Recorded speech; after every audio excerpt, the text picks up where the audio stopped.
A Ordem dos Advogados do Brasil, Seção São Paulo, por sua Comissão da Jovem Advocacia, Núcleo de Direito Penal, tem a honra de recebê-los para o webinar Ciclo de Execução Penal, que conta com o apoio das comissões de Ação Social e Cidadania e de Cultura e Eventos da OAB São Paulo. Este evento compactua com os Objetivos de Desenvolvimento Sustentável da ONU. Agradecemos e saudamos as autoridades que compõem essa mesa virtual, os participantes e todos aqueles que contribuíram com a campanha da Ação Solidária. Para conduzir a abertura oficial deste evento, anunciamos a doutora Gabriela Pelúcio Vinck, membro do Núcleo de Direito Penal da Comissão da Jovem Advocacia. Doutora, boa noite, a palavra é sua. Boa noite a todos e a todas. Eu venho aqui, primeiramente, agradecer ao professor Rafael por aceitar esse convite, com imenso prazer que a gente recebe. Mais um grande nome aqui no nosso ciclo para explicar a execução penal para a gente, que é um assunto um tanto quanto peculiar aí para os jovens advogados. E o professor Rafael vai dar continuidade a um dos temas, continuidade de certo modo, né? Vai trazer novidades aqui para a gente. E eu abro a palavra para ele. Eu só queria deixar claro, reforçar a ideia de que as perguntas serão feitas ao final, tá? Podem mandar pelo chat e depois, quem tiver dúvida, eu abro a palavra para o professor para respondê-las, tá bom? Obrigada, professora, é com você a aula. Olá, doutora Gabriela, tudo bem? É a primeira vez que a gente se vê aqui, ainda que online, mas o primeiro contato que a gente tem aqui, visualmente. Eu quero agradecê-la aí pelo convite, agradecer ao OAB de São Paulo, a todos aqui presentes, a todos os participantes aí dessa palestra que a gente vai fazer hoje. E agradeço aí a Comissão da Jovem Advocacia aí se atentar para uma disciplina tão importante que é pouco falada nas universidades, pouco falado no mundo acadêmico e que cada vez mais desperta interesse no mundo jurídico, que é a disciplina de execução penal. Infelizmente, é uma disciplina que sempre foi relegada ao segundo plano, sempre foi desprezada no mundo acadêmico e por força, talvez, do superencarceramento que a gente tem vivido aí nos últimos anos e tem aumentado cada vez mais, com o recrudescimento das leis penais que aumentam o tempo de cumprimento de pena das pessoas, essa disciplina vai ganhando cada vez mais importância e vai tendo um destaque maior e, de repente, abrindo um campo de atuação aí para os colegas advogados, advogadas que vão iniciar a vida na área criminal. Eu acho que é um campo fértil aí para quem está começando a advogar nessa área.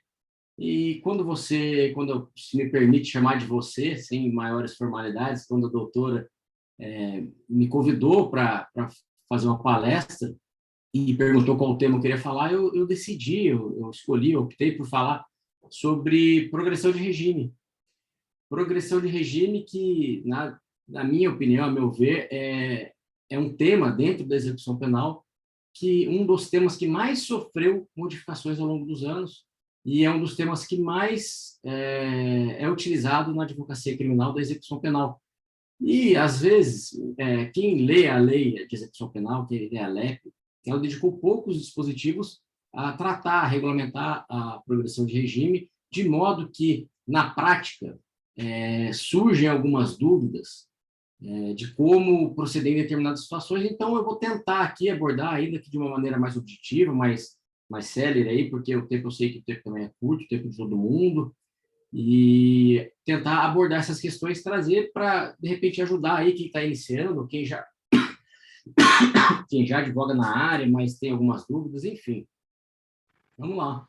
Se me permitir também, quem não me conhece, meu nome é Rafael de Souza Miranda, eu sou defensor público do Estado de São Paulo e atuo aqui em Mogi das Cruzes, respondo por Mogi das Cruzes, Suzano e alguns alguns processos do DECRIM da primeira RAJ, primeira Região Administrativa Judiciária de São Paulo. E eu tenho alguns livros publicados de prática jurídica, prática penal.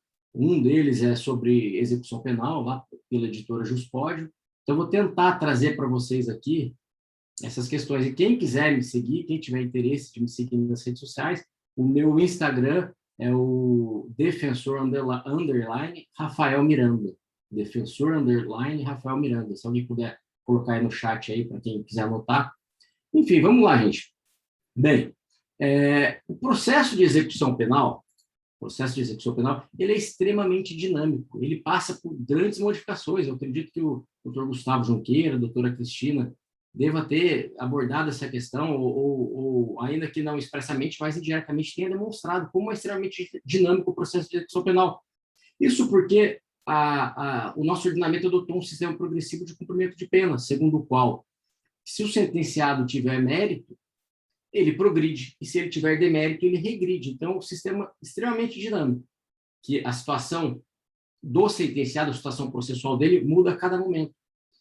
Uma das formas de implementar esse sistema progressivo de cumprimento de pena é a progressão de regime, mas não é a única, mas é talvez o mais recorrente no dia a dia da advocacia, como eu disse. E a progressão de regime, ela é um direito subjetivo do sentenciado, se preenchidos os requisitos legais. Eu estou só reforçando essa premissa, porque eu vejo muita gente aí falar que progressão de regime é um benefício, mas progressão de regime não é benefício, é um direito.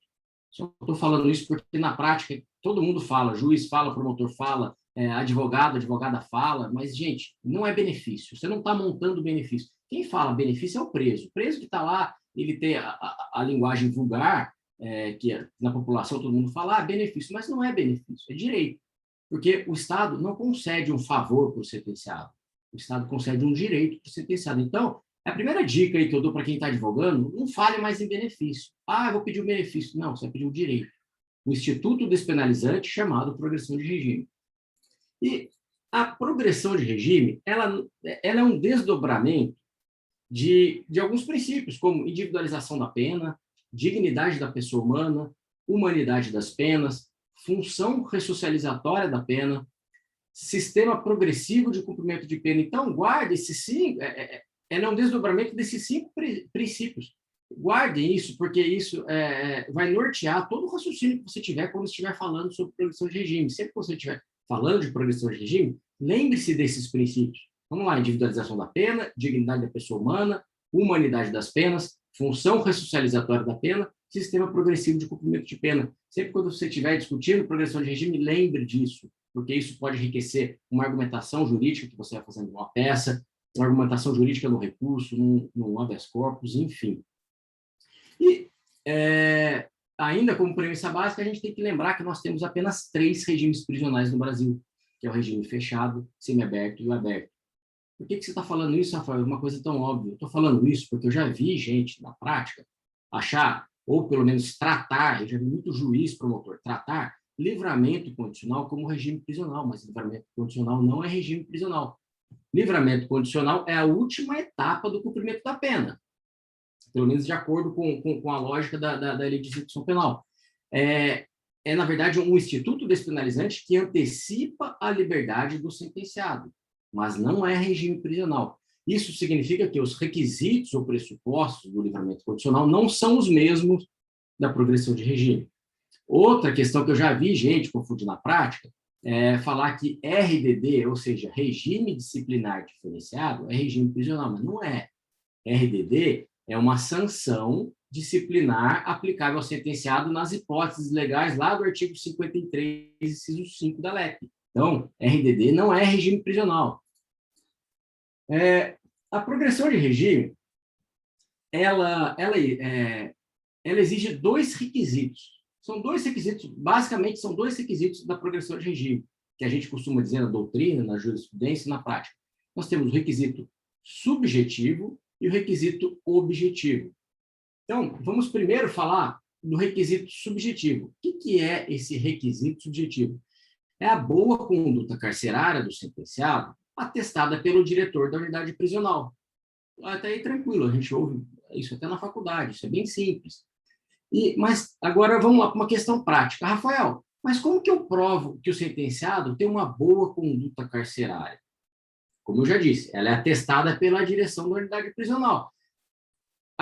Na prática forense, são 2 os documentos que você vai utilizar para provar a boa conduta carcerária do sentenciado, que é o boletim informativo e o atestado de conduta carcerária. Esses dois documentos são emitidos pela direção da unidade prisional e lá você vai ter a prova materializada em dois documentos da boa conduta carcerária.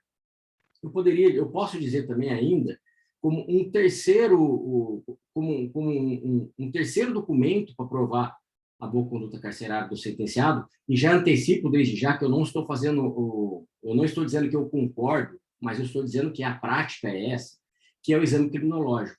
Então, não são dois, então são 3 documentos que provam a boa conduta carcerária do sentenciado: boletim informativo, atestado de conduta carcerária e, excepcionalmente, desde que haja uma fundamentação concreta, o exame criminológico.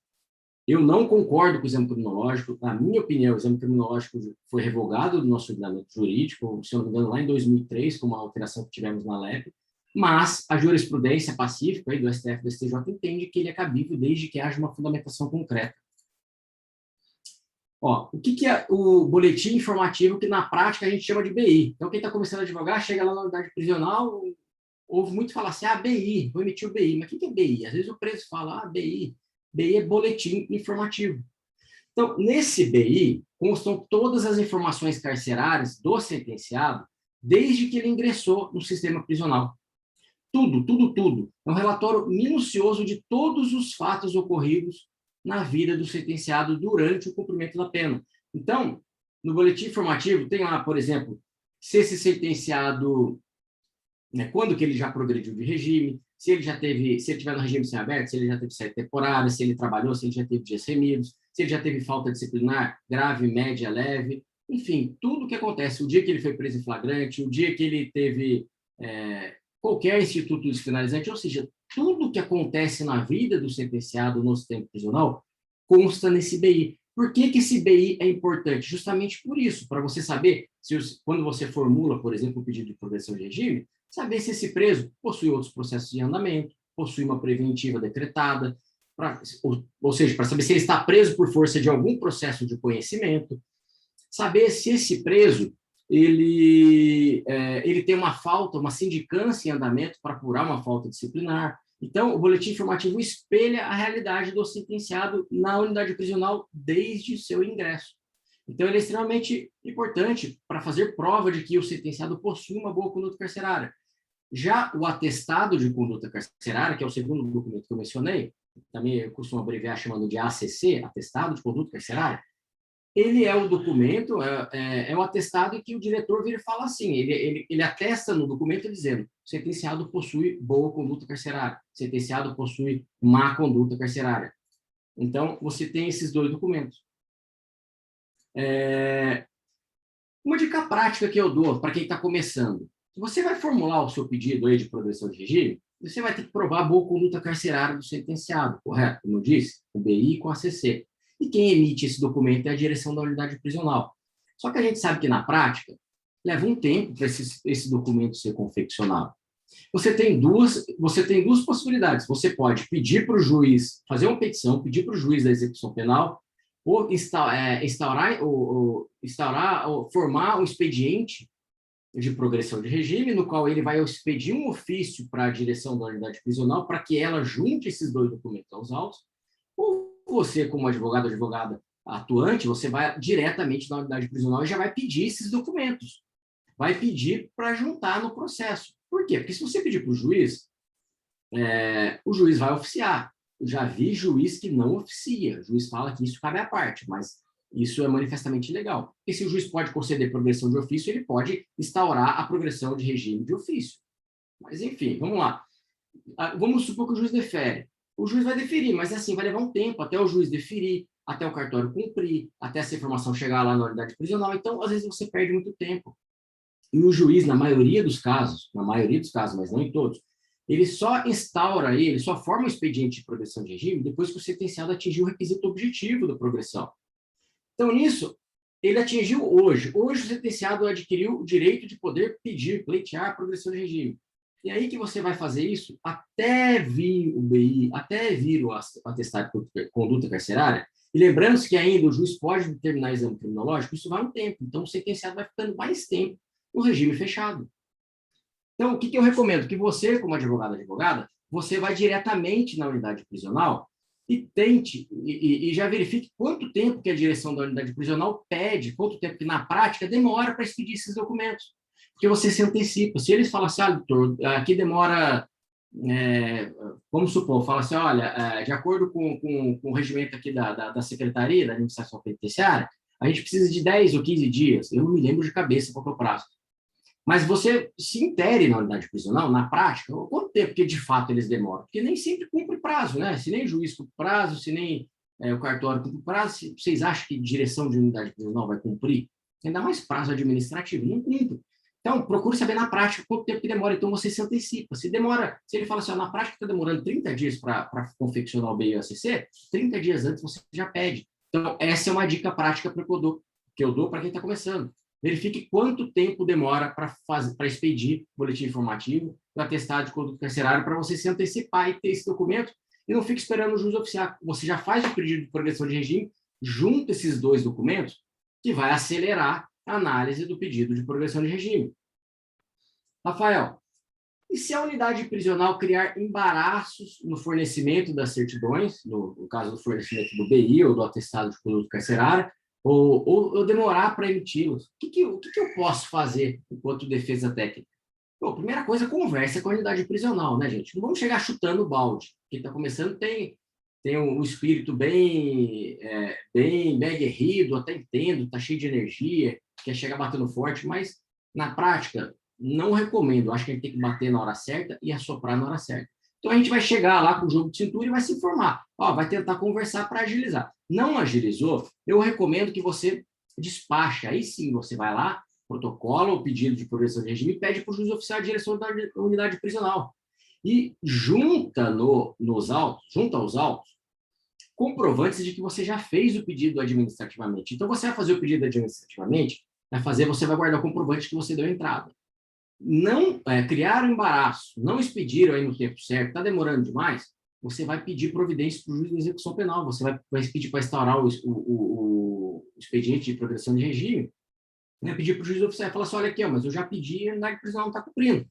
E deixa o juiz oficial, porque o juiz oficial eles cumprem. Se demorar, vocês vão reiterar para o juiz, enfim, é o que eu recomendo. É possível fazer um HC pela demora na expedição desses documentos? É possível, mas recomendo na prática? Não recomendo. Porque você vai fazer o HC para o juiz, porque se a autoridade coatora é a direção da unidade prisional. Você vai fazer o HC para o juiz de primeira instância, que é o mesmo juiz que, de repente, é o juiz que vai analisar a progressão. Não é fácil já pedir progressão para o juiz?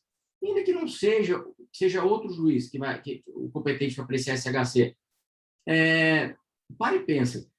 O juiz, de repente, ele não dá liminar. Se ele não der liminar, ele vai pedir informações da autoridade coatora. Até ele pedir informações da autoridade coatora, gente, você perde tempo. Então, não recomendo fazer HC, nem mandado de segurança. Você também pode, claro, você pode representar a direção da unidade prisional na corregedoria aí, da administração penitenciária, porque todo mundo tem um corregedor, um fiscal.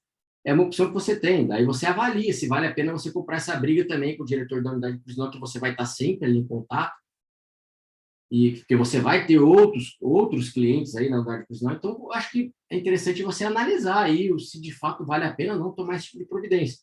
Eu sempre tento resolver na conversa. Se não resolver na conversa, a gente vai judicializando. Mas, enfim, a minha dica é peça para o juiz oficial e ponto. Uma outra dica prática, quando você pegar o boletim informativo, como eu disse que ali nele tem todas as informações da vida do sentenciado desde que ele ingressou na unidade prisional, tem tudo. E uma das informações que constam no boletim informativo é se o sentenciado já possui uma ordem de prisão preventiva, como eu disse, se ele está preso por força de um outro processo de conhecimento e não só pelo processo de execução que ele está cumprindo.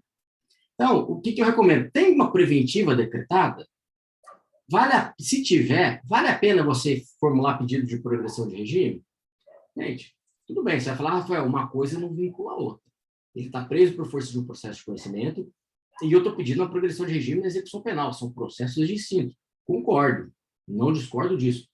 Mas agora vamos avaliar qual a utilidade prática de você conseguir uma progressão de regime com uma pessoa que está presa preventivamente de outro processo. Ele vai progredir, mas não vai ser transferido.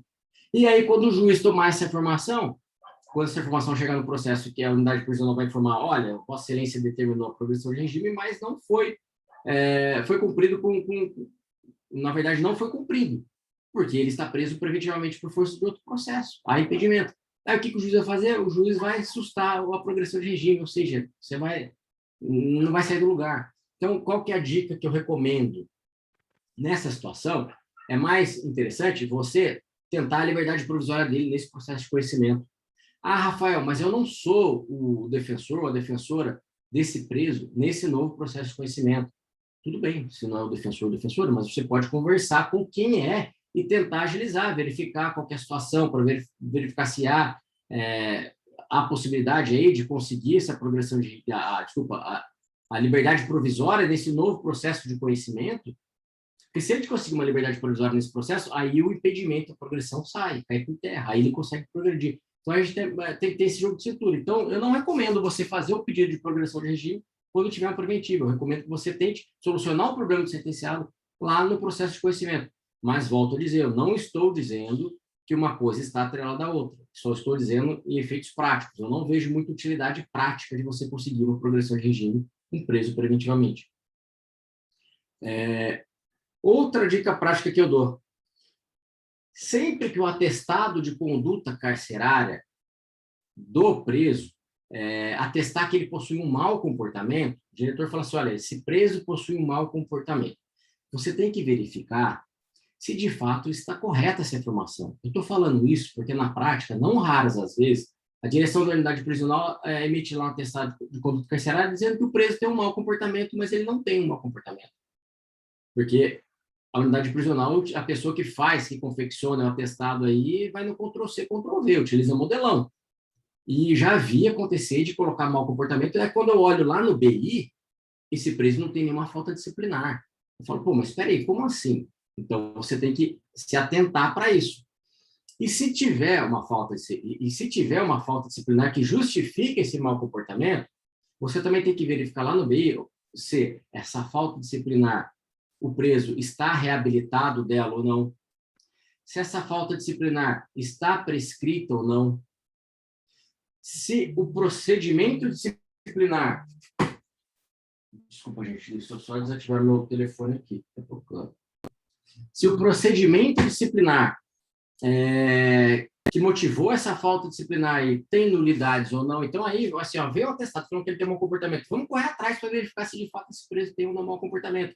Ah, ele tem de fato um processo disciplinar? Vamos lá, vamos analisar esse processo disciplinar do preso, porque às vezes você acabou de entrar no processo e não participou desse PAD. E às vezes esse PAD tem nulidades que você consegue fulminar o PAD, fulminando o PAD, aquilo que motivou o mau comportamento carcerário desse preso cai por terra e ele volta a ter uma boa conduta carcerária. Então você consegue, de repente, uma progressão de regime. Outra coisa, se teve essa falta disciplinar, um PAD contra esse preso, ele foi condenado com uma falta disciplinar, você tem que verificar se essa falta foi comunicada pela unidade prisional ao juízo da execução, para que seja feito o controle de legalidade. A falta disciplinar, principalmente a falta grave, ela tem que ser encaminhada aos autos da execução penal. A falta disciplinar grave tem que ser encaminhada para ser homologada. E mesmo a falta média ou leve, ela também, eu entendo que ela tem que ser comunicada ao processo de execução penal para que seja realizado um controle de legalidade dessa falta. Controle de legalidade que, abrindo-se, deve ser aberta vista à defesa, ao Ministério Público, e depois o juiz vai analisar as manifestações das partes para verificar se de fato procede ou não essa falta disciplinar. Então, tudo isso afeta o direito à progressão de regime. Então, é importante, sempre que, quando você pegar o atestado de conduta carcerária, pegar o boletim informativo, você tomar essas providências que eu sugeri. Outra coisa, o terceiro documento que eu disse que é utilizado para fazer prova da boa conduta carcerária é o exame criminológico. O exame criminológico, como eu disse, o exame criminológico para fins de progressão de regime ele não consta mais na lei de execução penal. Só existe o exame criminológico inicial, que é o exame de classificação, mas para fins de progressão não tem mais previsão legal, ele tinha, foi revogado, mas a jurisprudência, como eu disse, aceita, tanto que você pega a súmula vinculante 26 do STF, a súmula 439 do STJ, eles mencionam a possibilidade de realização de exame criminológico para fins de progressão e livramento condicional. Mas o que é importante você analisar se o juiz, você faz o pedido de progressão de regime e o juiz fala assim, olha, eu entendo que é caso de exame criminológico. O que você vai ter que analisar? Primeiro, você vai ter que analisar se o juiz fundamentou concretamente a decisão que determinou a realização do exame criminológico para saber se essa decisão é legal ou não, se ela tem respaldo ou não de acordo com a jurisprudência. Isso porque a jurisprudência entende que o exame criminológico é excepcional e só pode ser realizado se houver fundamentação concreta. Assim, referências genéricas à gravidade abstrata do crime, a hediondez do crime, o simples fato de se tratar de um crime hediondo não justifica o exame criminológico, gente. Ah, Rafael, mas isso é óbvio, mas na prática muito juiz fundamenta na gravidade abstrata. O que é a gravidade abstrata? Ele simplesmente faz alusões genéricas ao crime no qual o sentenciado foi condenado. Por exemplo, ele foi condenado por crime de roubo, ele fala assim, olha, o sentenciado foi condenado pela prática do crime de roubo, um crime que envolve violência ou grave ameaça contra a pessoa, um crime grave, extremamente grave, que causa desassossego à sociedade, por isso é prudente que seja realizado o exame criminológico. O que o juiz está falando aí? Ele está falando só referência. Claro que o roubo é um crime grave, porque se não fosse grave, nem crime seria. Outra coisa, que foi um crime cometido mediante violência ou grave ameaça à pessoa, é claro, é elementar do tipo de roubo, porque se não tiver violência ou grave ameaça à pessoa, não é roubo, pode ser furto. Enfim, então ele está fazendo referência ao tipo, à gravidade abstrata do crime. Então isso não é fundamentação concreta para exame criminológico. Então se o juiz mandar fazer com base nisso, cabe HC, e eu já ouvi colegas falando, aqui na Defensoria de São Paulo, que estão conseguindo liminar em HC no STJ para anular a decisão que determina exame criminológico sem essa fundamentação concreta. Outro argumento que o juiz utiliza para determinar a realização de exame criminológico é a incessante busca pela probabilidade de o sentenciado voltar a delinquir. Ele fala, é necessário que esse sentenciado faça exame criminológico para aferir se ele vai voltar a delinquir. Mas espera aí, quem faz exame criminológico não tem bola de cristal. Como que vai saber se ele vai voltar a delinquir? Eu não sei nem se eu vou voltar a delinquir, ou melhor, se eu vou delinquir. Como que vão saber se o sentenciado vai delinquir? Todo mundo na sociedade, a gente que é criminalista, a gente sabe que todo mundo é um potencial criminoso. Todo mundo que vive em sociedade, todo mundo pode eventualmente dirigir embriagado, comprar CD pirata, aí você discute se é constitucional ou não a criminalização disso, mas enfim, um outro fuma maconha. Enfim, existem vários crimes que assim, na sociedade tem sido cada vez mais aceitável, mas não deixou de ser crime, ou seja, todo mundo pode praticar crime. Então, como você vai deduzir se esse preso vai voltar a delinquir ou não, com base no que ele fez no passado? Não dá, né, gente? Outra coisa, clamor social. O crime que ele cometeu causou clamor social. Não, isso não é motivo para a realização do exame criminológico. Ordem pública, conceito totalmente abstrato. Fala, não fala nada, né? Outra coisa, longa pena a cumprir, determina a realização do exame criminológico porque o preso ainda tem uma longa pena a cumprir, tem mais 10 anos de pena a ser cumprida. Tá, onde que está escrito que isso é requisito de exame criminológico? O fato dele ter uma longa pena a cumprir influencia no requisito objetivo do crime, não é isso? Não no requisito subjetivo. O que é o requisito objetivo do crime? Desculpa, o requisito objetivo da progressão. O que é o requisito objetivo da progressão que a gente vai ver mais adiante? É o tempo de cumprimento de pena. Então, se ele tem uma pena maior, ele demora mais para progredir, é isso. O tempo de pena a ser cumprida só influencia no requisito objetivo. Quanto maior for a pena, mais ele vai demorar para progredir. Então, longa pena a cumprir influencia no requisito objetivo, nunca no subjetivo, e não é motivo determinante de exame criminológico. Então, quaisquer desses fundamentos utilizados pelo juiz, dá para questionar isso em juízo, dá para tentar anular essa decisão, dá para reformar. Outra coisa, tem precedentes na jurisprudência, infelizmente, no sentido de que o sentenciado que tem histórico de faltas graves é motivo para determinar a realização do exame criminológico. Eu também sou contra esse argumento, porque se ele teve uma falta grave, a falta grave já repercutiu na progressão de regime dele, porque falta grave é causa é causa de interrupção da database para fins de progressão. Então, ela altera, vai recomeçar a contagem da progressão de regime, ela já afetou a progressão de regime dele. E você não pode utilizar a falta novamente para determinar o exame criminológico para aferir boa conduta carcerária. Você vai estar punido, sentenciado 2 vezes. Mas, como aqui eu estou querendo dar dicas práticas para vocês, eu quero dizer que a jurisprudência do STJ, por exemplo, tem aceito o histórico de faltas graves ao longo da progressão de regime como fundamento idôneo para determinar a realização do exame criminológico. Mas, em contrapartida, a jurisprudência do STJ não aceita o argumento de que o sentenciado possui faltas graves ao longo do seu cumprimento da pena como motivo para indeferir progressão de regime no aspecto do requisito subjetivo, ou seja, dizer assim, olha, ele não tem boa conduta carcerária porque ele tem faltas graves. O que você vai ter que analisar? A falta grave já foi reabilitada? Se ela não foi reabilitada, aí sim ele tem um mau comportamento carcerário, aí pode indeferir. Mas se a falta dele, a falta grave, já foi reabilitada, a falta grave reabilitada não pode servir de fundamento para indeferir progressão de regime. Entendeu? Então vamos lá. Falta grave ao longo do cumprimento da pena pode ser motivo para determinar exame criminológico de acordo com a jurisprudência. Mas a falta grave ao longo do cumprimento da pena reabilitada não é fundamento para indeferir progressão de regime sob o argumento de má conduta carcerária. Porque se ela foi reabilitada, ele retomou a boa conduta carcerária. O nome mesmo diz, reabilitação. Aceitar isso seria aceitar a ofensa ao princípio da legalidade, da segurança jurídica, da razoabilidade, da função ressocializatória da pena e o direito ao esquecimento, né? Então, reabilitou a falta não é fundamento para indeferir progressão de regime, sob o argumento de má conduta carcerária. Seria até ilógico, né? Mas vamos lá, eu falei até agora aqui de requisito subjetivo. Fiz uma abordagem aí, mas tentei fazer uma síntese ao máximo que eu pude. Tem muita coisa que a gente poderia falar, eu sei disso, mas o tempo, eu sei que o tempo é curto de todo mundo. Então, eu tentei resumir. Então, agora eu queria falar um pouco com vocês sobre requisito objetivo da progressão de regime e tentar trazer aqui algumas dicas práticas que você, aí que estiver divulgando na área,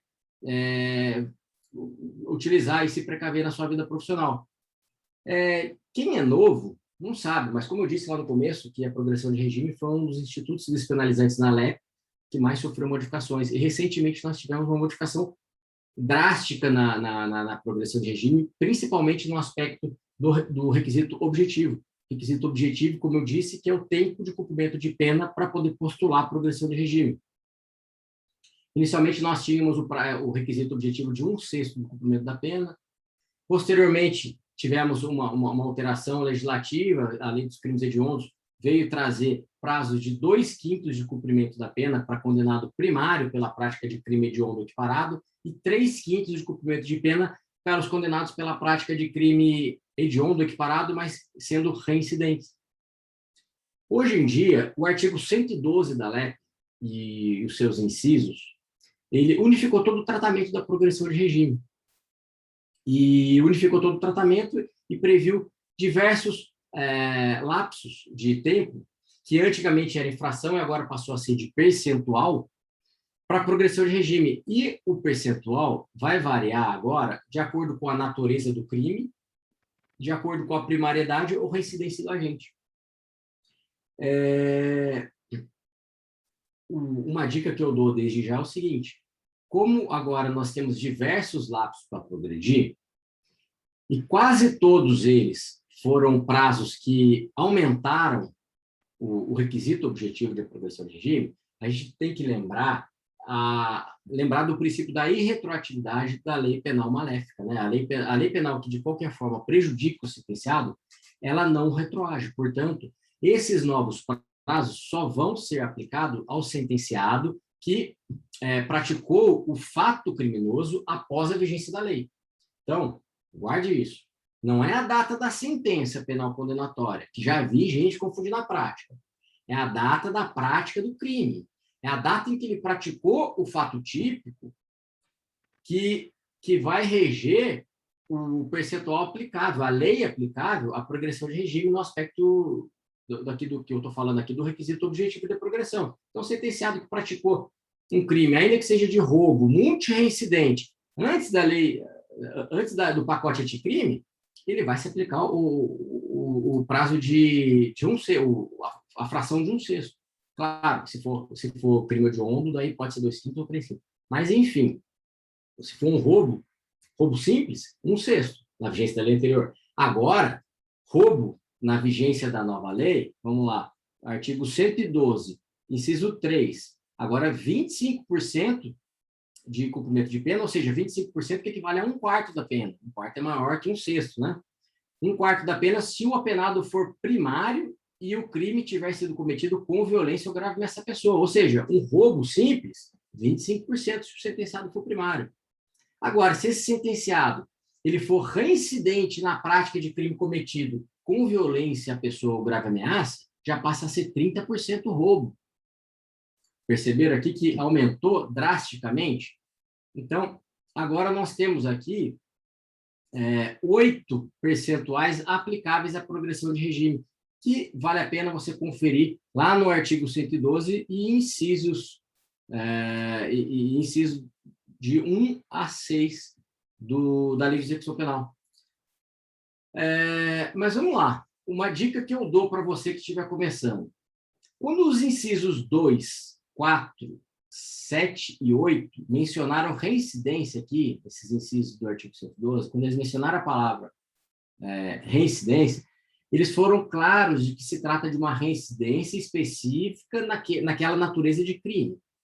Vamos tentar exemplificar. Como eu disse aqui, olha, se o apenado for reincidente em crime cometido com violência à pessoa ou grave ameaça, aí 30%. Ah, Rafael, mas e se ele for reincidente, mas não em crime cometido mediante violência ou grave ameaça à pessoa? Então, não pode aplicar o percentual de 30%. Ele é reincidente, mas não na prática de crime cometido mediante violência ou grave ameaça à pessoa. Então, vai aplicar o quê? 25%. Ah, mas o inciso 3 do artigo 112, ele fala que é 25% da pena se o apenado for primário e o crime tiver cometido com violência ou grave ameaça à pessoa. Ele é reincidente em crime praticado mediante violência ou grave ameaça à pessoa. Então, também não se encaixa. Tudo bem. Então, se você não tem uma norma específica delimitando isso, você tem 2 normas aí que possivelmente poderiam ser aplicadas ao delito, ao caso concreto, ou que você aplica o princípio do favor rei, a norma mais favorável. Então, você sempre vai ter que se atentar a essa situação. E quando que isso trouxe muita polêmica na prática? Foi em relação aos crimes hediondos equiparados. Por quê? Porque antes da vigência do pacote anticrime, a jurisprudência, depois de muita discussão, firmou o entendimento de que era reincidente, independentemente de ser reincidente na prática de crime hediondo ou equiparado. A progressão era 3/5, porque entendia-se que o seguinte, que o legislador só falou reincidente, mas não foi específico de que tinha que ser uma reincidência específica em delitos dessa natureza. Então, firmou o entendimento, o sentenciado tinha um furto, depois um crime hediondo, 3/5.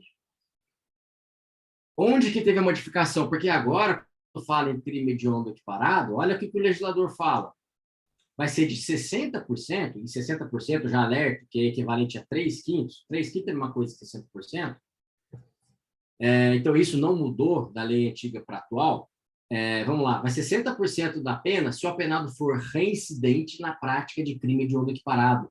Ou seja, se antes o legislador não falava reincidente específico na prática de crime hediondo equiparado, agora ele passou a falar. Então, todos aqueles sentenciados que antes da vigência do pacote anticrime conseguiam progredir de regime com 3/5 porque eles eram reincidentes e a execução se tratava de um crime hediondo, mas embora o crime pretérito não fosse hediondo, ele progredia com 3/5, agora ele passou a progredir com 40%, que equivale ao antigo 2/5. 2/5 é igual a 40%.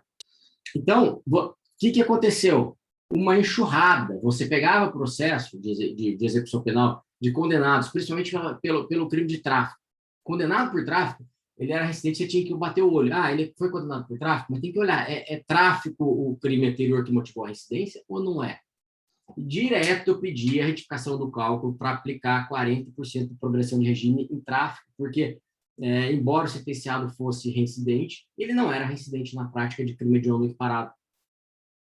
outra questão que sempre eu batia muito na tecla, que sempre eu pegava e o cartório com minha bola, e quem trabalha aqui em São Paulo, no ESAG, sabe muito bem como que funciona o nosso CIVEC, né, que é o sistema do TJ aí, que a FA é uma bagunça, aquela FA. E eu demorei muito tempo para entender aquela FA. E quando você olha na FA do sentenciado, está lá. E você pega a execução dele, hoje ele está cumprindo uma pena por tráfico. E você pega a FA do sentenciado, tem um tráfico lá também antigo. Tudo bem, não depurou o período da reincidência, ele é reincidente. Está lá tráfico. Mas espera aí, mas aquela FA lá, as informações são muito precárias. E aí eu ia atrás da certidão de objeto e pé do processo que motivou a reincidência sentenciado. O que eu me deparava? Eu via que, de fato, ele foi condenado por tráfico, mas era um tráfico privilegiado. Ora, ele é reincidente de tráfico? Ele é reincidente de tráfico, mas não é reincidente na prática de crime hediondo equiparado. Então, eu pedi a retificação do cálculo, porque eu falava, olha, ele é reincidente, mas não na prática de crime hediondo equiparado, porque o crime anterior era o tráfico privilegiado, e o tráfico privilegiado, conforme a jurisprudência, já era pacífica, e agora está expresso aqui no artigo 112, parágrafo 5º, dizendo que não se considera hediondo equiparado para os fins desse artigo o crime de tráfico de drogas previsto no parágrafo 4º do artigo 33 da Lei de Drogas. Então, não é equiparado hediondo. Então, eu pedi a retificação do cálculo. E, gente, só fazer um parênteses. Eu sei que alguém já deve estar se perguntando aí, Rafael, mas o tráfico não deixou de ser crime equiparado hediondo? Tá, tudo bem, isso a gente pode até falar no final da aula. Mas eu não estou nem discutindo essa tese, só estou discutindo... isso daí é uma tese que está sendo discutida na jurisprudência. Hoje, eu ouvi dizer que tivemos até uma liminar favorável, porque as outras estavam todo mundo tomando pau, subindo para o STJ, disse que já tinha precedentes da quinta turma, sexta turma, não sei, dizendo que o tráfico é crime ainda equiparado hediondo, mas não quero entrar nessa discussão agora, eu só estou exemplificando a questão da reincidência específica. Depois, no final, se alguém tiver dúvida, a gente pode falar sobre isso. Mas, enfim, é importante que sempre que a lei, no artigo 112 da LEP, falou em reincidência, ela falou na reincidência específica no crime daquela natureza. Se aqui, ó, por exemplo, aqui, ó,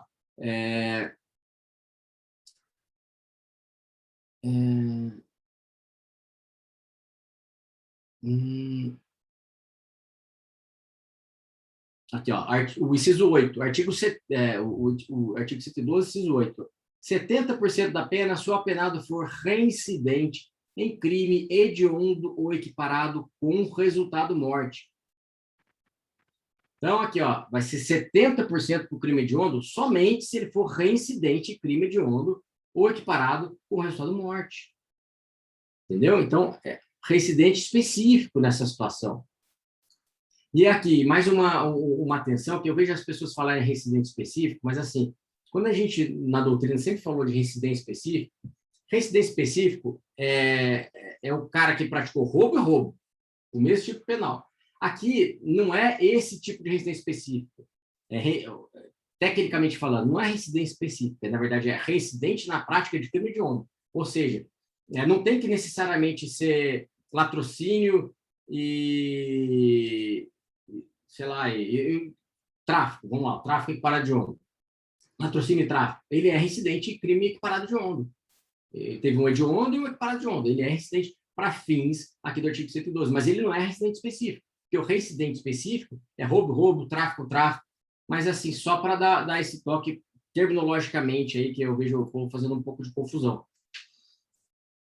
Outra dica que eu dou, pegou cálculo de pena, isso provavelmente a doutora Cristina falou ontem, tem que verificar a data da prática do crime da condenação para saber se trata ou não de crime hediondo equiparado, porque, olha, a nossa lei de crimes hediondos, ela é uma concha de retalhos, ela sofreu muitas alterações ao longo dos anos, e muitos crimes que não eram originariamente, na redação original da lei dos crimes hediondos ou equiparados, passaram a ser crimes hediondos ao longo dos anos. E aí você tem que ver se no seu caso concreto, quando o sentenciado praticou aquela conduta, ele era ou não crime hediondo, ainda que a sentença tenha sido prolatada na vigência da lei, que importa é a data do fato. É a data do fato que vai determinar qual lei se aplica ao sentenciado. Outra dica prática aí, que muita gente me pergunta, como que funciona a progressão de regime, o requisito objetivo, quando o sentenciado possui diversas condenações com frações, com percentuais distintos? Por exemplo, ele tem uma condenação por furto primário e um roubo também primário. Como vai fazer? Ó, o furto primário, de acordo com o artigo 112, inciso 1 da LEP, 16%. E o roubo primário, 20%. Como que você vai fazer o cálculo disso daí para fim de progressão? Talvez a Cristina tenha falado. Você vai calcular 16% da pena do crime de furto e vai somar com mais 20% da pena do crime de roubo. E aí, o produto disso é o tempo total que ele vai demorar para poder pedir progressão de regime. Então, quando se trata de sentenciado com mais de uma condenação, com diversos percentuais aplicáveis, os cálculos têm que ser feitos de modo separado e ordem sucessiva, iniciando a contagem pelos crimes mais graves. Por exemplo, ele tem uma de furto e roubo, você conta primeiro os 20% do roubo, depois 16% do furto. É assim que você vai fazer o cálculo. Outra questão que sempre me perguntam: Rafael, e o sentenciado que foi condenado a uma pena superior a 40 anos, como que é o percentual, como que calcula a progressão? O percentual, o requisito objetivo, o percentual de progressão de regime, vai ser calculado na pena total desse sentenciado ou no limite de 40 anos, que é o limite máximo que ele pode ficar preso, cumprir pena, né?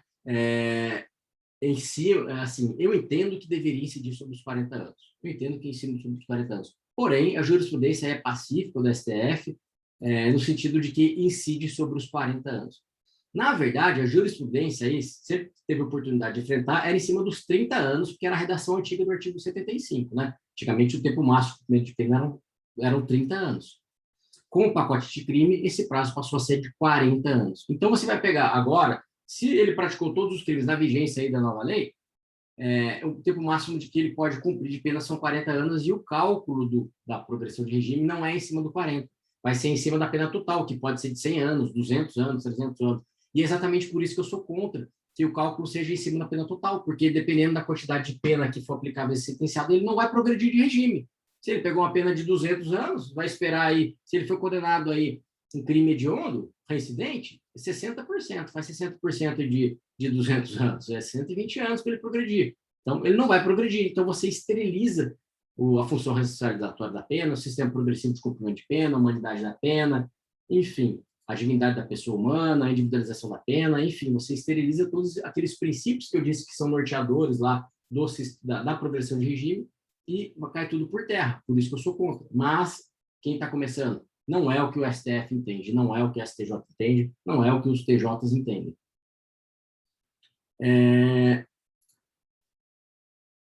Uma outra questão que eu quero só trazer para você, advertir, é o seguinte: a custódia cautelar, o período de custódia cautelar, o período em que o sentenciado ficou preso cautelarmente, ele é computado como tempo de pena cumprida. Afinal de contas, a gente sabe que o período de cumprimento de pena, ou melhor, o período de prisão provisória, ele é computado como tempo de pena cumprida pelo Instituto da Detração Penal, não é?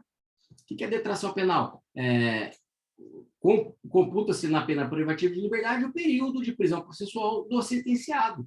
E se ele é computado como tempo de pena cumprida, nada mais justo que a partir do momento que o sentenciado começou a cumprir a prisão preventiva, que vai ser computado como tempo de pena cumprida, que esse período seja computado no requisito objetivo da progressão de regime.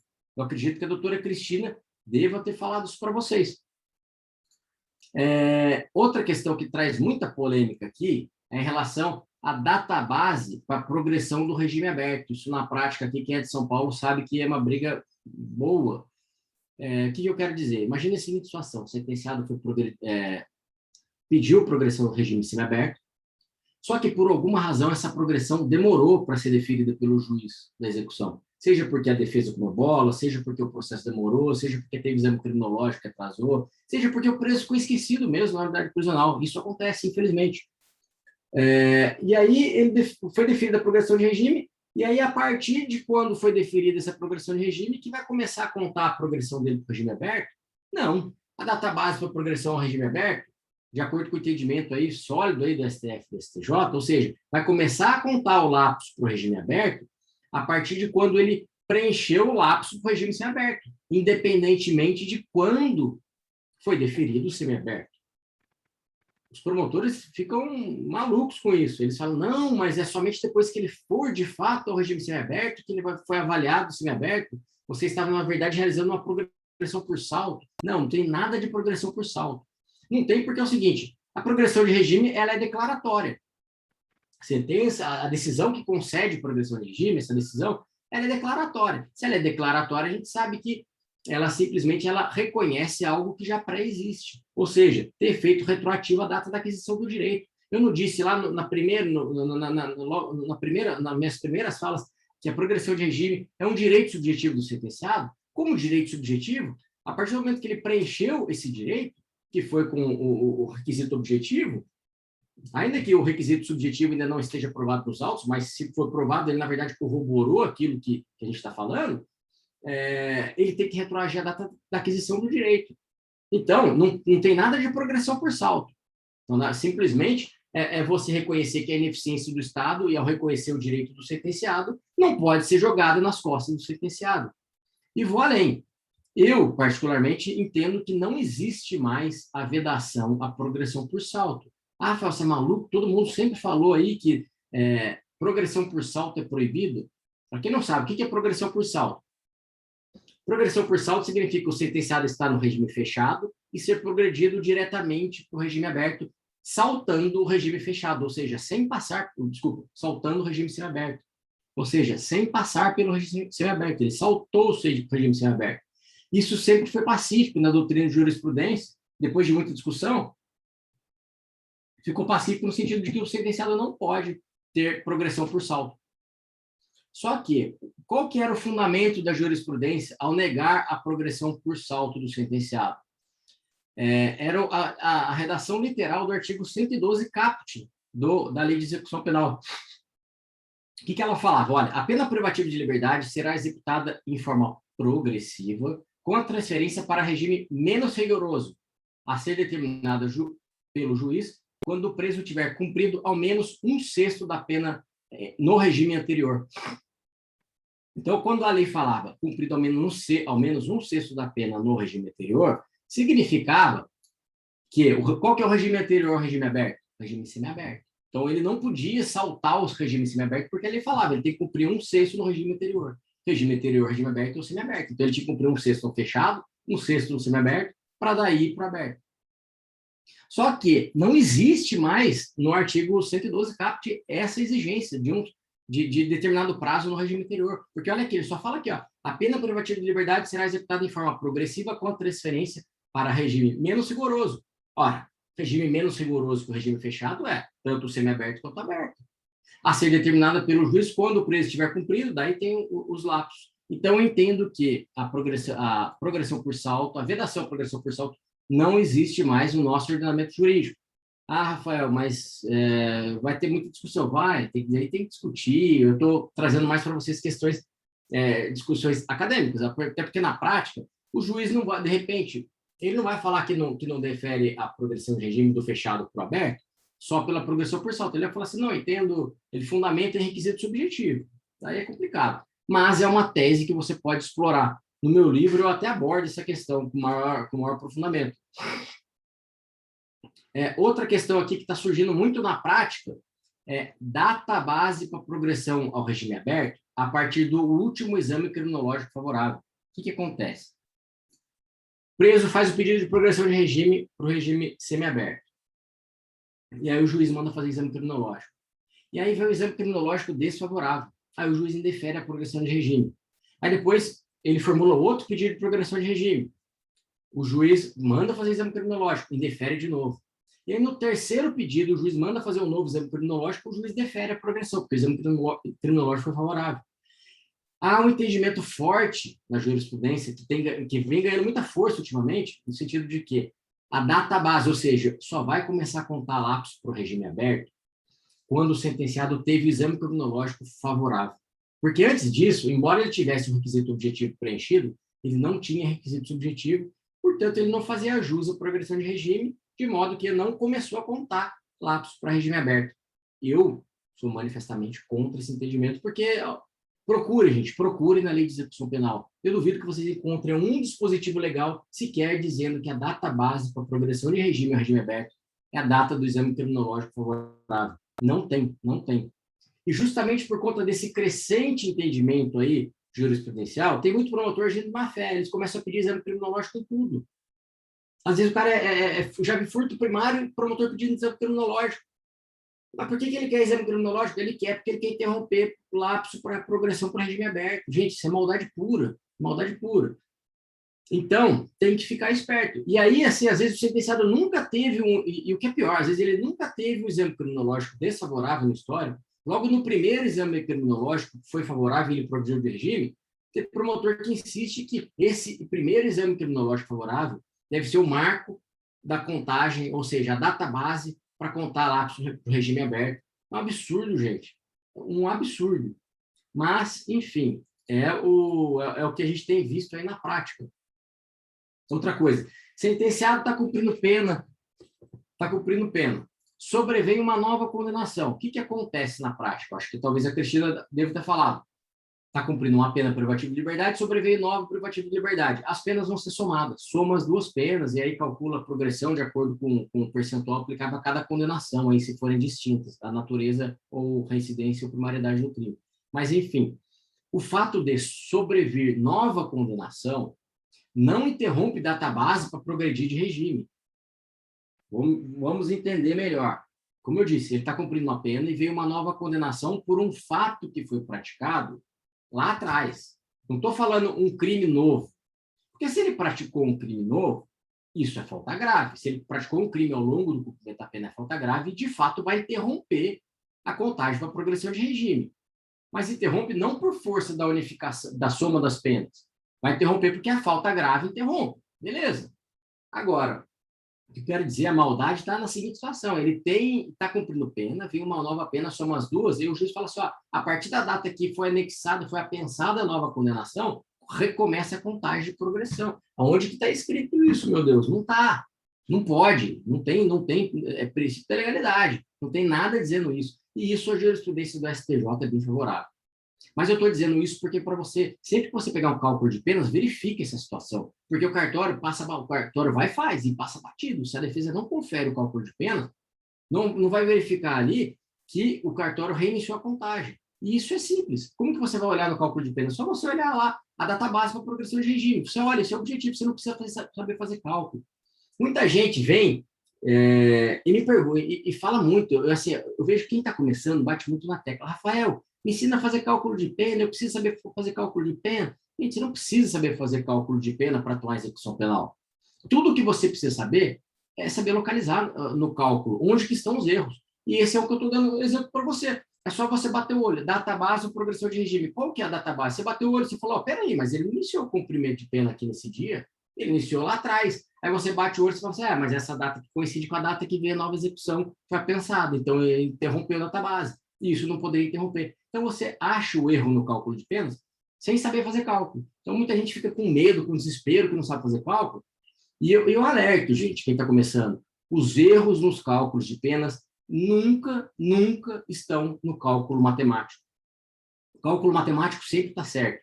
O erro está na forma como o cartório preencheu o cálculo, preencheu o sistema que espelha o cálculo de penas. E isso daí é bem objetivo. Você bate o olho, confere no cálculo, você acha o erro. É só você saber procurar, é só você dominar os institutos despenalizantes. Saber como que calcula, como que é feito o cálculo da detração penal, por exemplo, você bate o olho lá, você fala, ó, tá errado esse cálculo, sem precisar fazer conta. Você não precisa fazer conta. Então, isso é o de menos. E essa hipótese aqui da soma de penas, interrompendo prazo para a database para progressão de regime, é uma das situações que você bate o olho e vê. Então, toma cuidado, porque na prática acontece muito. Acontece muito.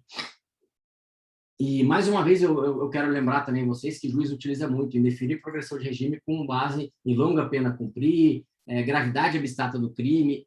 Gente, indeferiu aqui com base nesses argumentos, pode recorrer que vocês ganhem. Bem, gente, eu só quero finalizar aqui, tentar ser bem breve aqui, bem resumido, para quem está começando, só entender como que é o procedimento aqui da progressão de regime. Basicamente é o seguinte, o procedimento para progressão, para a concessão da progressão de regime prisional, ele pode ser iniciado, como eu já disse aqui ao longo dessa palestra, de ofício pelo juiz. Por isso que eu falo, quando o juiz fala assim, não compete à parte juntar o boletim informativo, o atestado de conduta carcerária, e o juiz ele se nega a requisitar esses documentos perante a unidade prisional. É um absurdo, porque se ele pode dar de ofício, o juiz tem que oficiar. O juiz não pode negar acesso à jurisdição.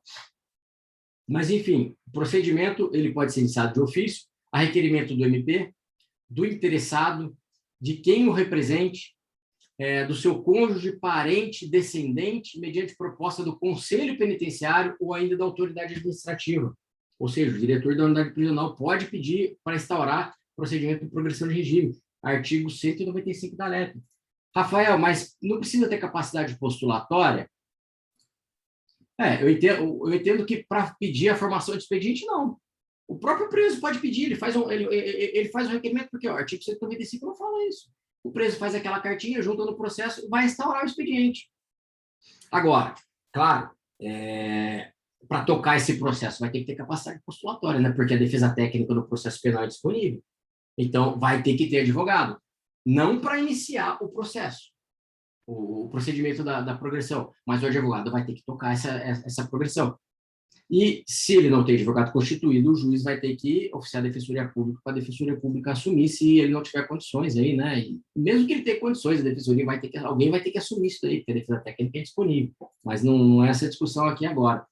Mas o fato é, não precisa ter capacidade postulatória para iniciar o procedimento, mas para tocar o procedimento vai ter que ter. Recebida a petição, o juiz determinará a abertura de vista ao Ministério Público para manifestação que se resumirá em analisar o preenchimento ou não dos requisitos da progressão.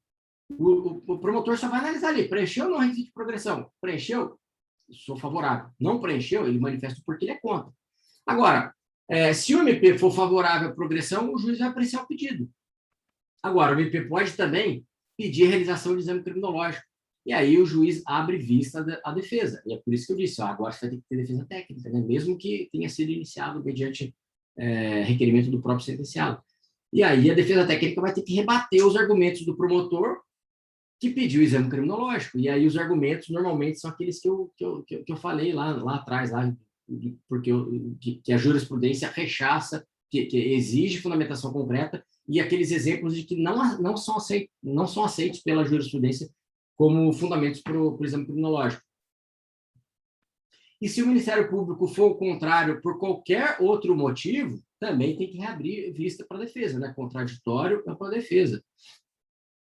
E aí, depois que a defesa se manifestar, os autos subirão conclusos ao juiz, que vai decidir. Juiz decidiu, deferiu progressão de regime. Promotor pode agravar. O recurso cabível, agravo de execução. O juiz indeferiu progressão de regime. Recurso cabível, agravo de execução. Rafael, posso utilizar HC para questionar a decisão que indefere a progressão de regime? Poder pode, eu só acho difícil você conseguir. Muita gente me pergunta, Rafael, dá para usar HC? Gente, eu vou resumir aqui. O que a jurisprudência tem entendido? Não cabe HC para discutir requisito subjetivo de progressão. Ou seja, discutir se o sentenciado tem ou não boa conduta carcerária. A jurisprudência entende o seguinte, olha, gente, boa conduta carcerária vai ter que ter uma análise mais profunda de fatos, e não cabe fazer essa análise aqui em HC. Agora, requisito objetivo, a jurisprudência aceita. O que é requisito objetivo? Você está dizendo aqui que o prazo para progredir de regime que se aplica ao sentenciado são, sei lá, 40%, e o juiz está entendendo que são 60%. Isso daí é algo objetivo, que a jurisprudência até aceita. Mas requisito subjetivo, bem difícil.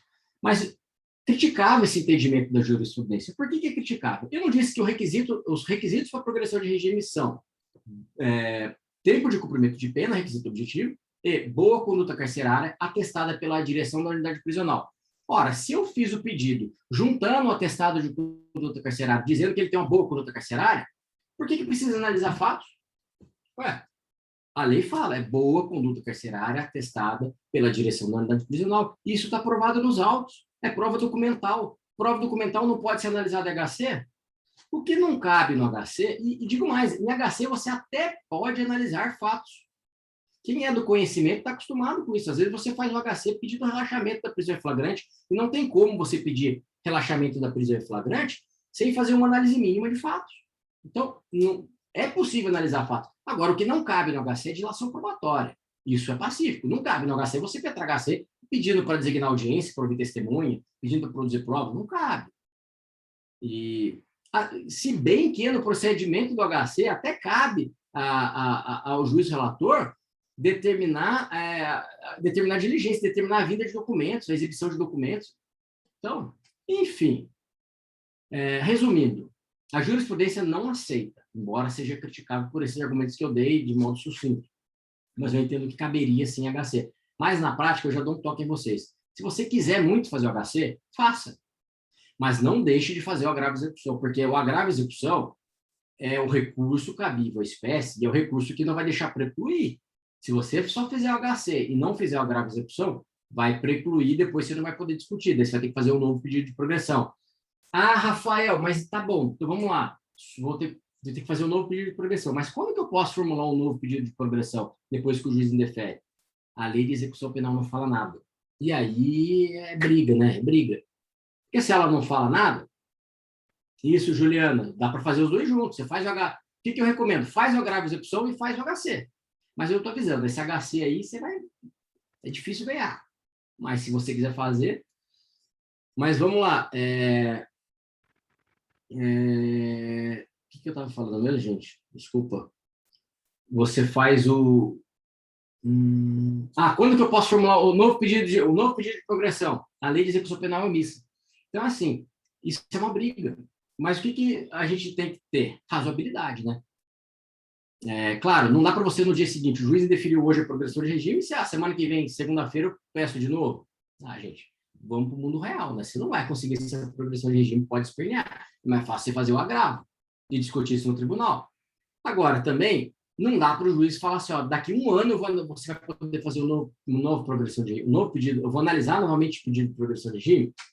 Falta razoabilidade, até mesmo porque, às vezes, falta um ano para o preso terminar de cumprir a pena.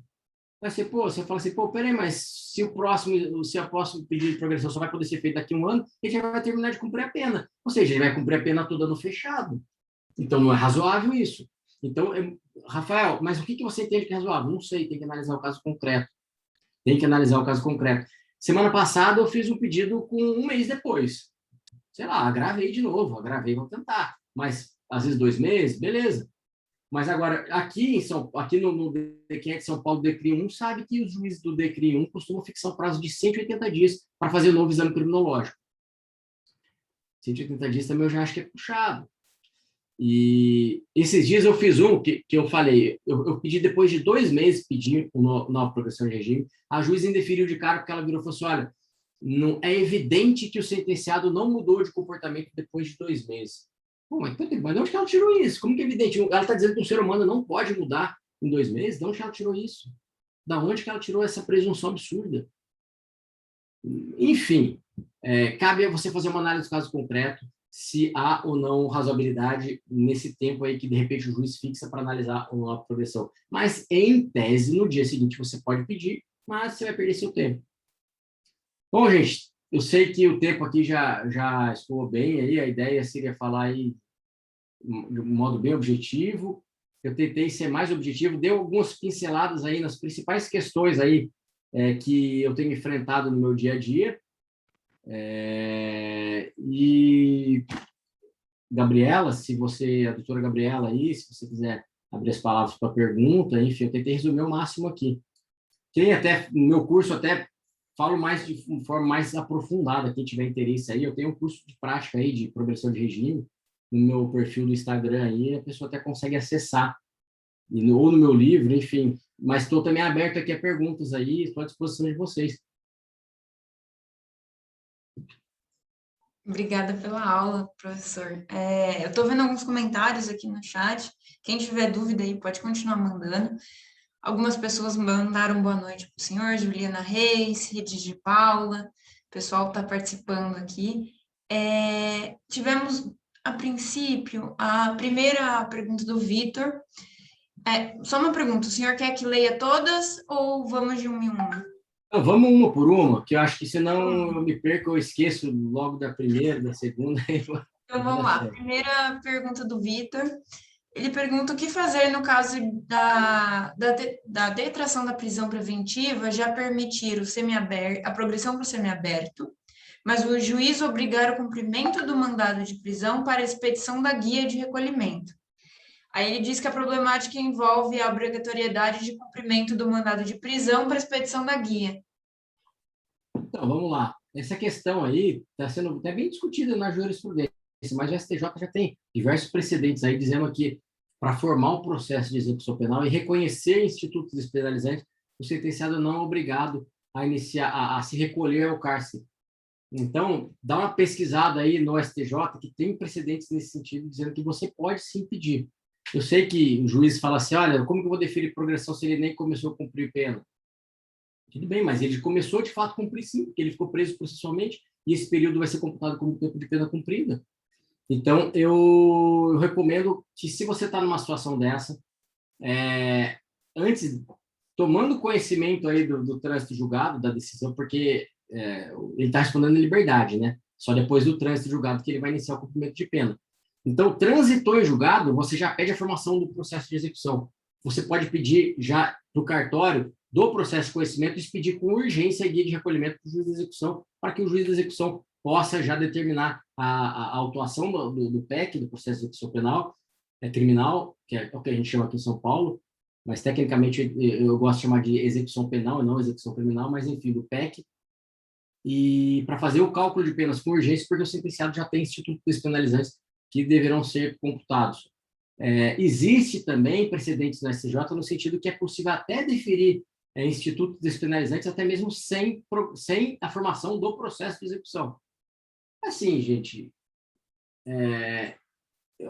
eu concordo com a jurisprudência, mas vamos para a prática no dia a dia. É mais fácil você tentar agilizar, porque você vai ficar batendo boca com o juiz, discutindo, e até resolver essa discussão, você vai levar até o STJ para discutir isso, mas é fácil você acelerar logo a formação do processo de execução. Então, a dica que eu dou é essa.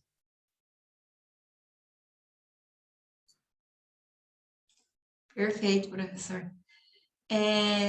O pessoal está mandando mais mensagem aqui. A Juliana Reis, ela perguntou os dois juntos. Acredito que ela deve ter mandado no meio de alguma... Os dois juntos é o HC e o agravo. Se faz tá. aquela situação lá, o juiz indeferiu progressão, faz o HC e faz o agravo junto.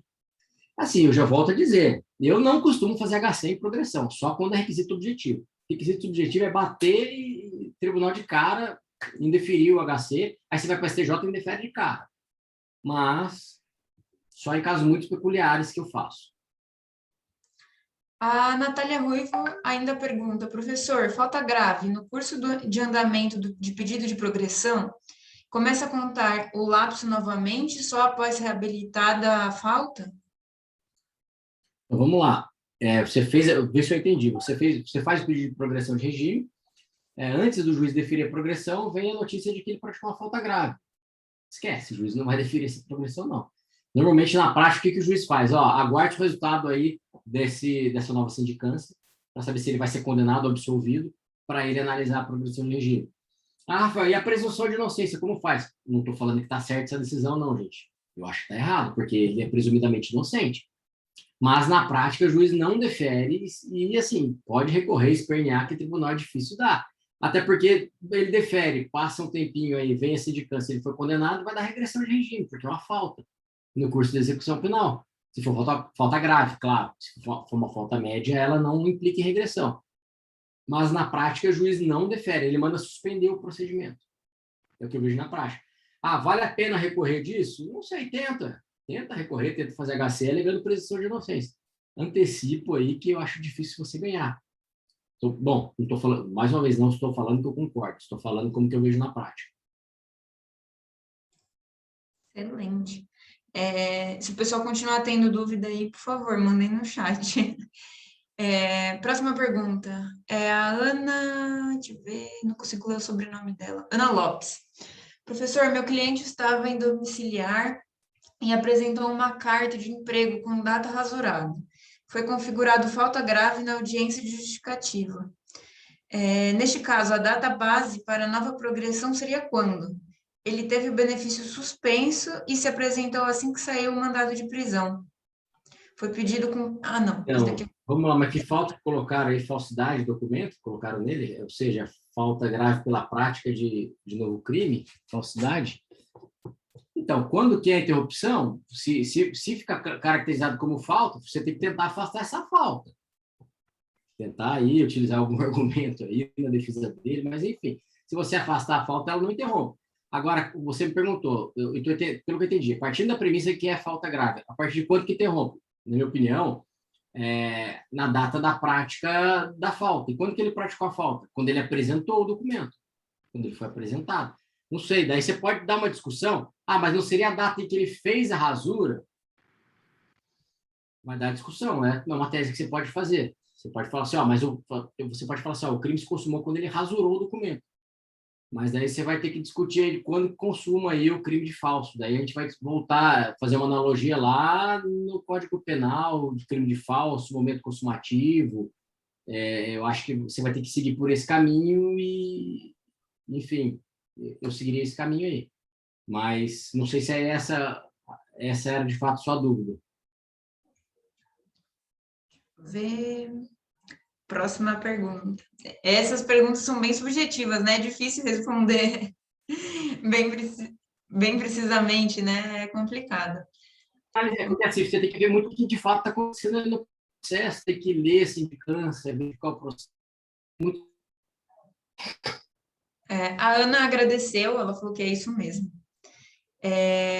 A Natália Ruivo... desculpa, pulei uma pessoa. Rony Carlos. Ele fala, foi pedido o cumprimento de mandado de prisão após a recaptura. Como agiliza isso? Peraí, como é? Foi pedido o cumprimento do mandado depois que ele foi capturado?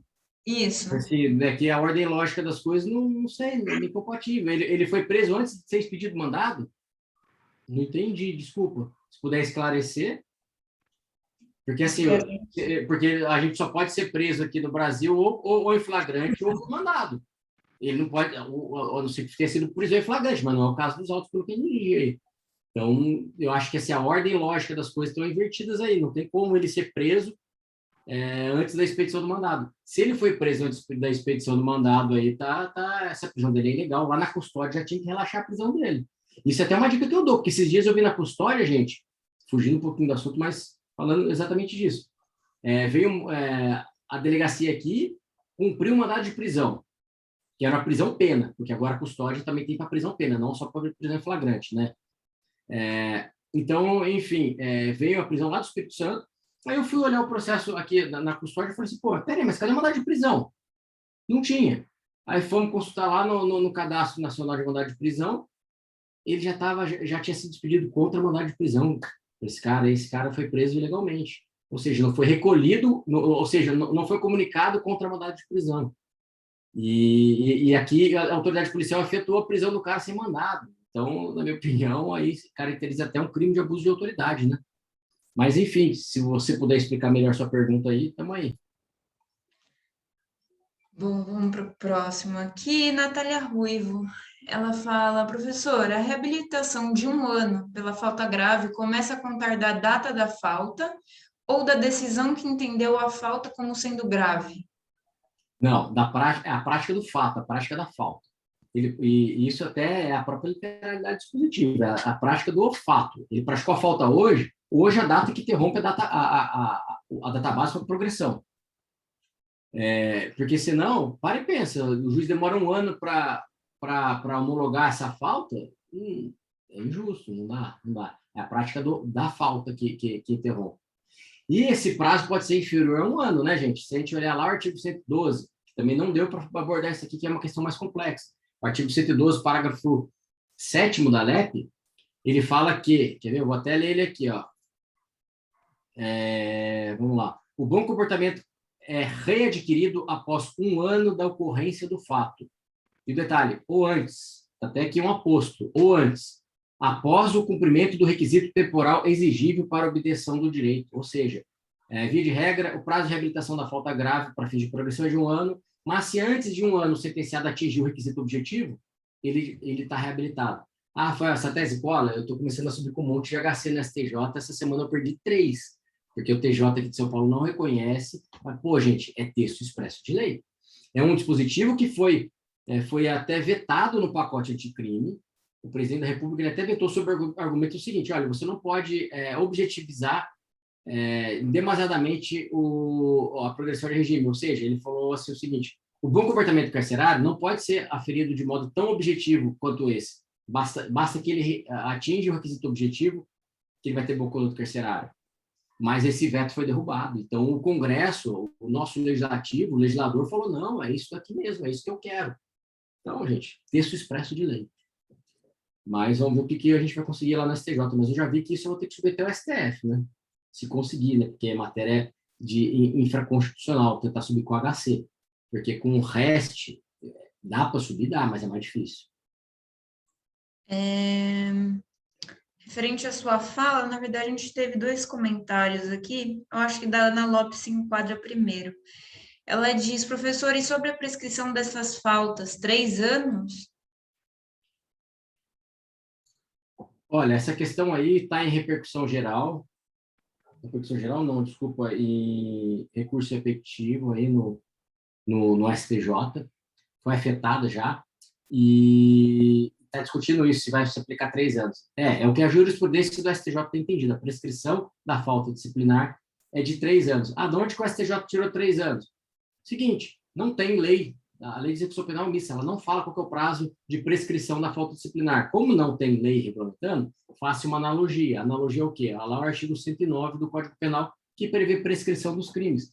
E aí pegou, como se trata de uma infração disciplinar, que é um ilícito menos lesivo que um crime, então nada mais justo que você pegue o menor prazo prescricional de um crime, que são 3 anos hoje em dia, né, no Código Penal, e se aplique para fins de prescrição. Eu critico esse entendimento, porque é o seguinte, se é para fazer uma analogia ao menor prazo de prescrição, então a gente tinha que usar lá aquele da lei de drogas, que prevê, não me lembro agora o dispositivo, não lembro se é o 35, 31, mas enfim, a lei de drogas fala que prescreve em 2 anos o crime do artigo 28, os crimes do artigo 28. Então, o menor prazo para um crime são 2 anos.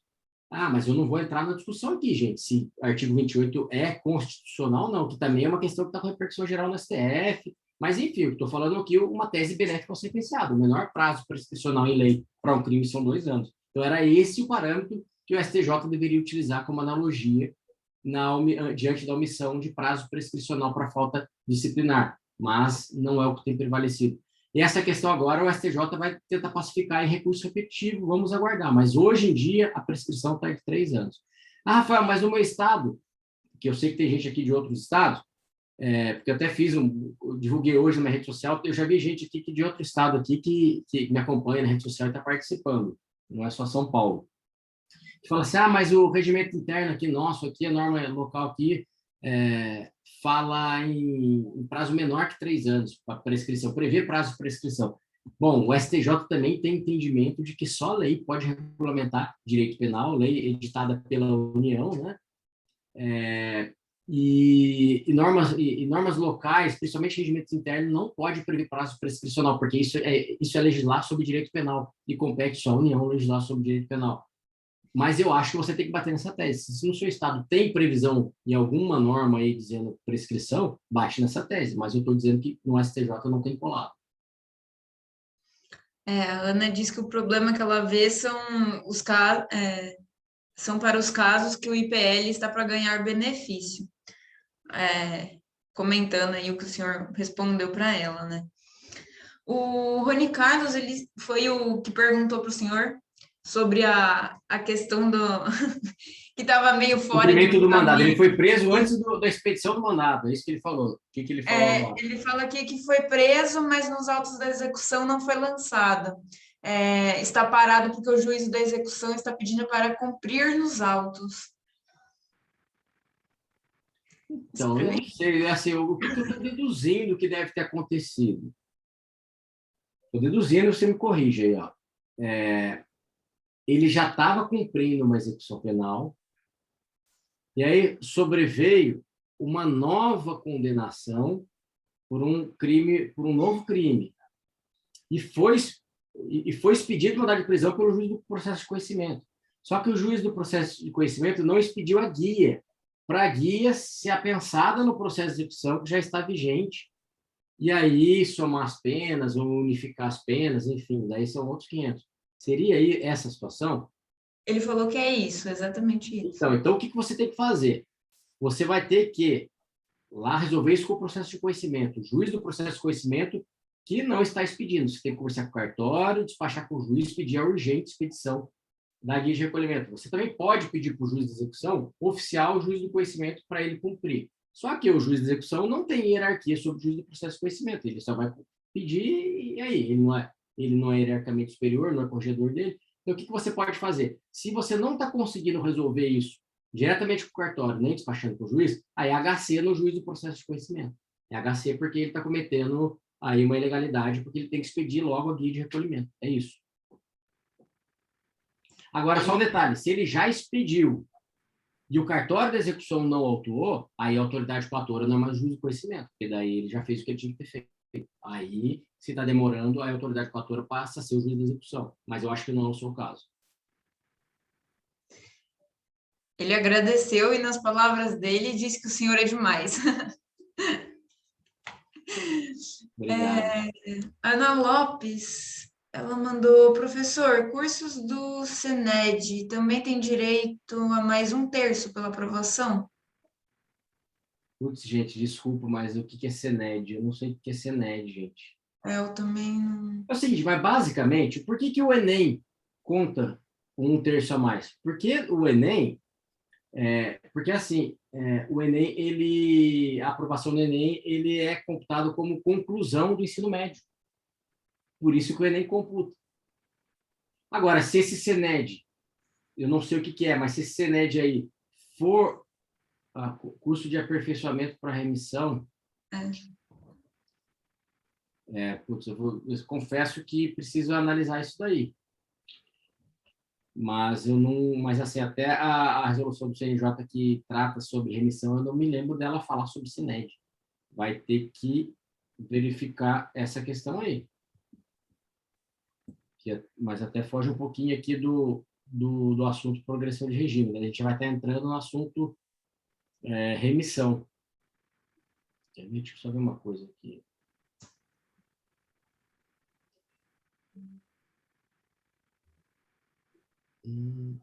Aqui, ó, o tempo a remir, aqui, ó, o parágrafo 5º, lá do artigo 126. Ó, o tempo a remir em função das horas de estudos será acrescido de 1/3 no caso de conclusão do ensino fundamental, médio ou superior. Então, se esse curso aqui que você está falando não implica na conclusão de ensino médio, fundamental ou superior, não vai computar o acréscimo de 1/3, não. Ela diz que em Minas Gerais é aceito, a dúvida é de 1/3. Então, 1/3 é isso que eu estou falando.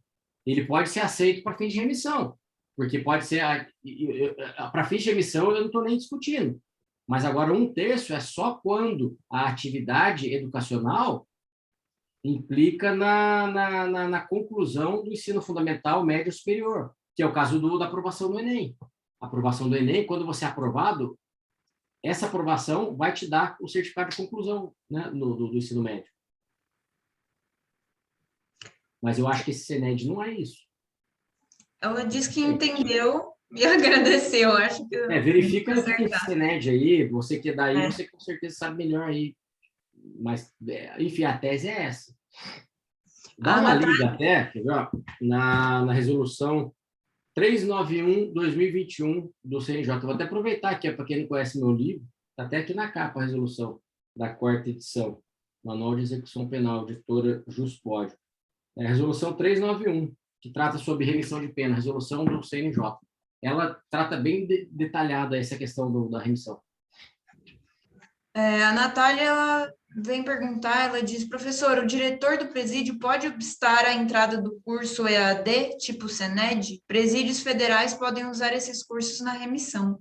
Bom, se ele está obstando, você vai ter que pedir para o juiz de execução. Você vai ter que fazer pedido para o juiz de execução e aí expor a situação aí e discutir isso em juízo. Mas eu entendo que, a princípio, não.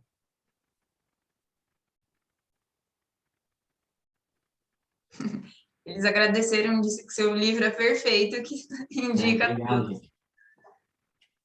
Deixa eu ver, o pessoal está comentando aqui, a dificuldade é a aplicação da prova, que normalmente não há quem aplique.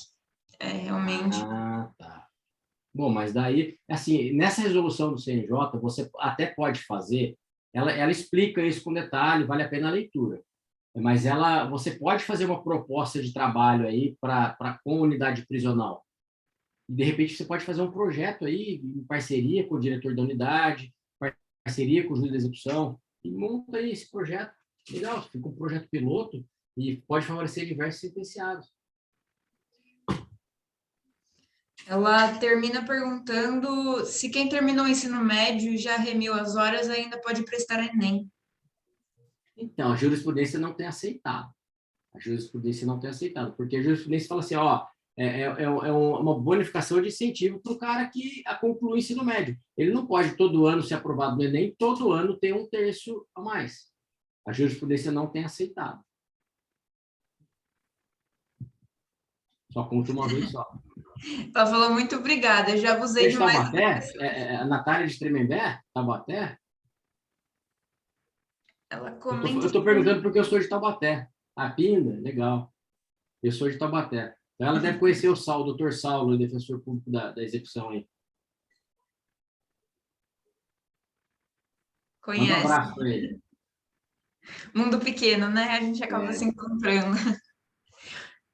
Alguém tem mais alguma dúvida para a gente fechar a aula? Acredito que o pessoal conseguiu tirar bastante dúvida aqui. Deixa eu ver. Estão te agradecendo pela aula. Realmente, eu acho que o senhor conseguiu expor, assim, juntar a teoria com a prática, o pessoal que está aqui começando, tirando as dúvidas.